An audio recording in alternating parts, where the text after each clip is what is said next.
I'll start with our doctor here to give us a real alert on how bad COVID situation is currently. Not in India. We know very well that thankfully India is still not as affected as the way China is. But already the, Sanjeev Bagai, doctor, the variant that's currently driving the surge in China has been found in India. And already alarm bells are ringing. Health Minister has sounded an alert asking for international passengers to be tested, appealing for public to wear masks when they step out. So give us the seriousness of the situation at this point.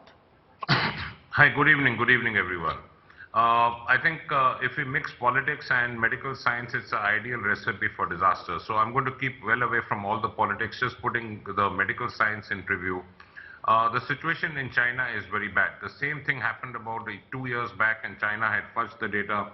At the present moment, sketchy details are coming out of China in which their healthcare systems are being overrun. The vaccines haven't performed well with the new sublineages of Omicron, which is basically BA.5, BA.2, and now what we call as BF7. These are rampaging all over, inclusive of more than 600 odd subvariants. What these subvariants have done is they have an immune escape and a vaccine escape more than 165 times more than against the original COVID strain. Keeping that in mind, India is reasonably well placed. We have 2 vaccines which have performed very well, and 3 shots, even to BA.2 and BA.4 and BA.5, are giving a protection of nearing 90% to prevent fatality and ICU admissions, hospitalizations. Now, with regards where we have to go forward, we have to go one step ahead of time. It is better to have all preparedness, and we may not use that preparedness rather than get ourselves caught like a lot of states were during the Delta surge. We were overrun by it. And I think we need to be careful. This is an advisory which has come out in the international medical sphere about 72 hours back. So going forward, irrespective of which political party, I think large congregations, large gatherings, very close clustered places, poorly ventilated places, unvaccinated or unboosted people are obviously going to be at risk. The comorbids will be at risk. So this is my humble suggestion, be it Congress, be it BJP, be it any other party. At the present moment, the discussion was about Congress. Let's have COVID protocols in place. It's only to prevent and protect our own citizens. There cannot be any... You know, Dr. Bagai, one really knows, and we in India have really struggled to cope with the first 2 waves. India really had to bear the brunt, close to 5 lakh odd people, and that's the official numbers. Unofficial numbers could be a lot more, who lost their lives during the first 2 waves in India alone. We do not want to see another 4th wave. We've got to be well prepared. Anuma Acharya, Congress spokesperson, what's the problem in receiving the Health Minister Mansukh Mandaviya's direction humbly?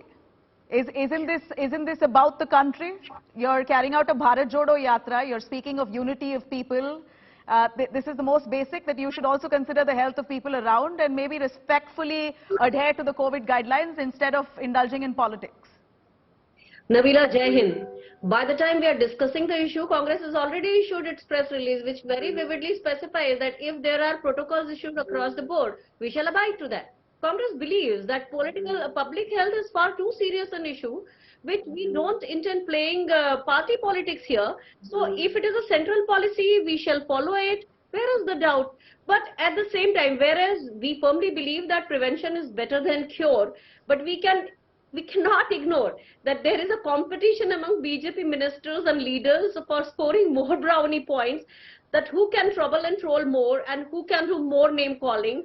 And when you point it out, they start playing victim cards. We just saw on your channel a while ago. So here the point is, as of now, the parliament is meeting normally. Masks till date have no longer compulsory in the flights.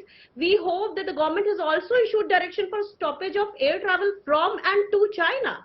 More importantly, the freight that means to import from China, that also must stop, because probability of virus coming into our country, traveling through these modes, that is also greater and faster. So I think all this government has to take care of. Otherwise, what as of now they have done it clearly shows that they are terrified with Bharat Jodo Yatra and the kind of people's response to it.